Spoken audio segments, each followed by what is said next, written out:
morning, your majesties. Happy day 15 of Princessgiving. How y'all doing? Welcome back to my YouTube channel. For those of you that are new here, welcome to my YouTube channel. I'm going to be continuing the Chronicle of Life series. And oh, Annabelle says hi. Now, before I get into the next chapter, I just want to let y'all know, give you a little rundown.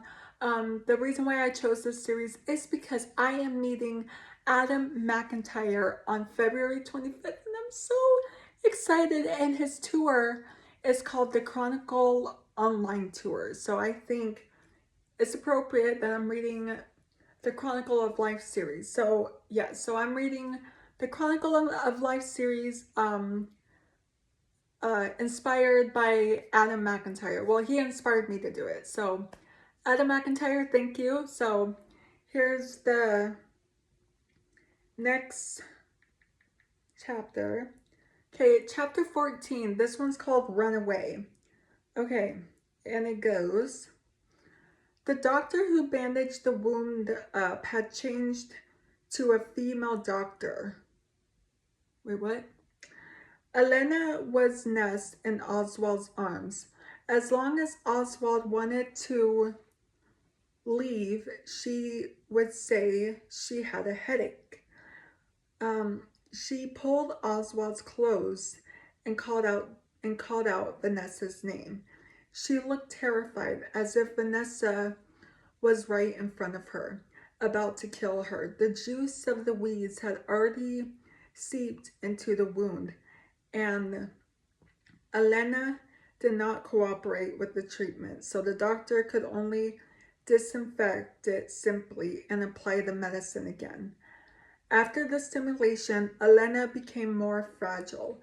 She was unwilling to let Oswald take a step away. As long as Oswald showed signs of leaving or being distracted, she would immediately cry and make trouble. Seeing Elena finally fall asleep, Oswald took a deep breath and sat in the front of the window, looking at the night scene outside. There are too many things that confuse his thoughts. In the middle of the night, my dreams, no, I'm just kidding.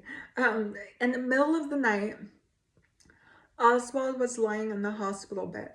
His handsome face was tightly frowning because of the pain, and his fists were tightly clenched. He dreamed that Vanessa was standing in front of him. Her face was unpredictably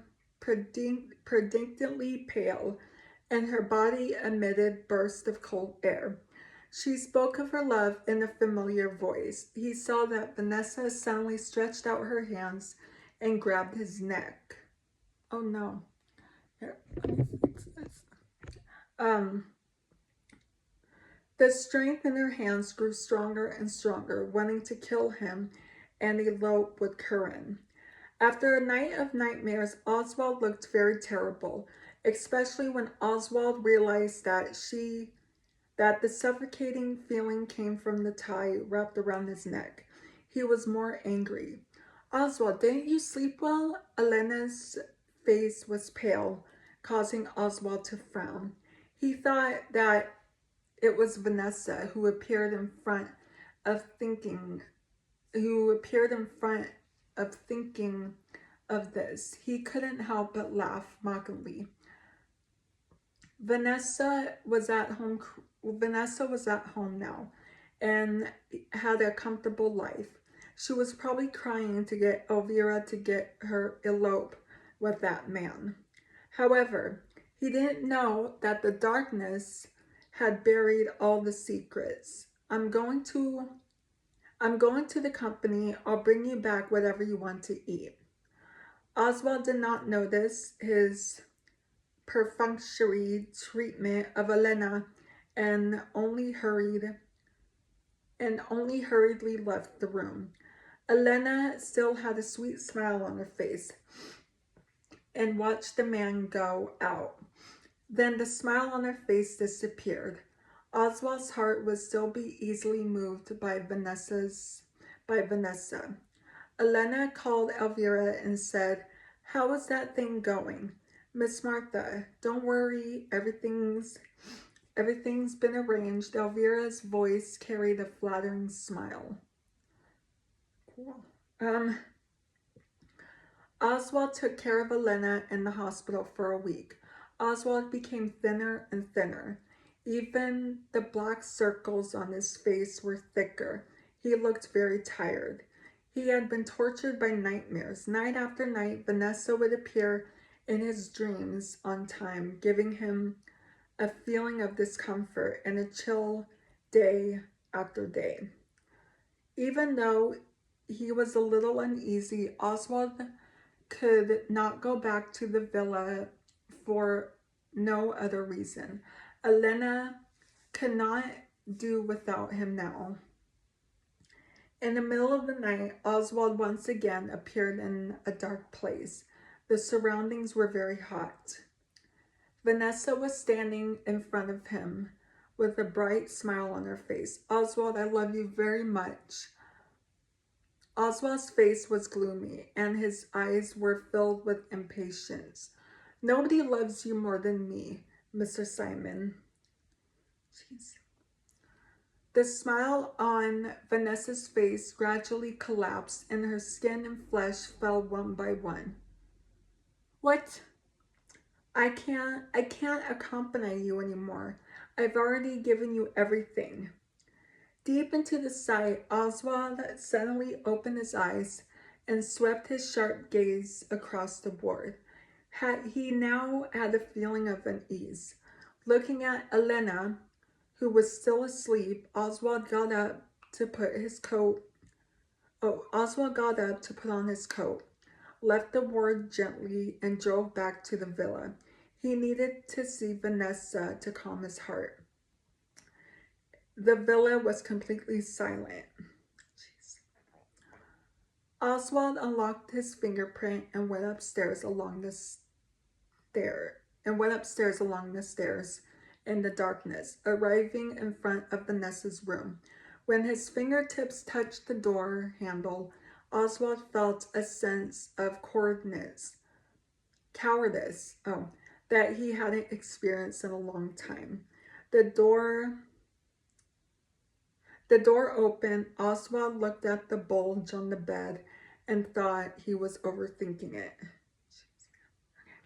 Okay. Elvira, where is Vanessa? Oswald's voice, indescribably deep, carrying an opposing aura that made people tremble. Elvira, who was woken up in her sleep, was a little unhappy, but she said respectfully, Sir, Mrs. Simon should be sleeping in her room now.